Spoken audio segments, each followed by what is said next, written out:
家拎前面呢度，前面呢度。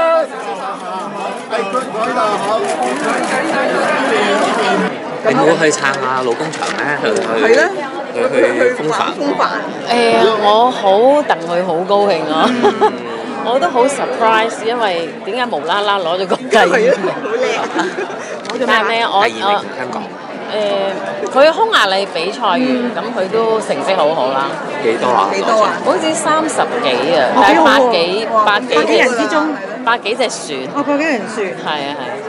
我聽佢啲一齊玩嘅朋友話，佢好有天分咯。佢乜都有天分㗎啦。你會唔會同佢玩啊？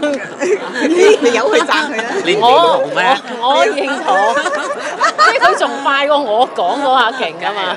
佢做嘢比較專注啲，所以同埋可能佢由細到大都中意海啊，中意水啊。咁佢平衡，我諗我都想去學下，我諗會好靚嘅成件事，好型啊！叫佢教你咯，係咧。呢啲我唔知學唔學得識啦，因為就算係一個 snowboard 咧，我都學咗好耐先學識。你唔做演員做運動員喎？係咪啊？係。佢係俾演戲耽誤咗嘅運動員。佢應該係好有運動細胞。有冇留意啊 Eunice 咧？林燕妮咧過咗身。林小姐。係啊，我都有睇到呢個新聞。識唔識㗎？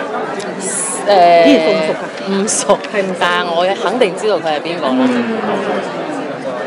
會好愕然咧，聽到啲消息。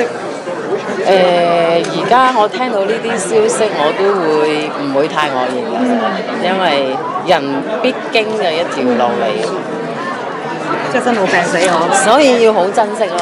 珍惜。因為可能年紀大咧，即係聽得太多呢啲咁嘅新聞啊，或者病啊。咁我覺得呢啲都係要話俾自己聽，學習去面對咯。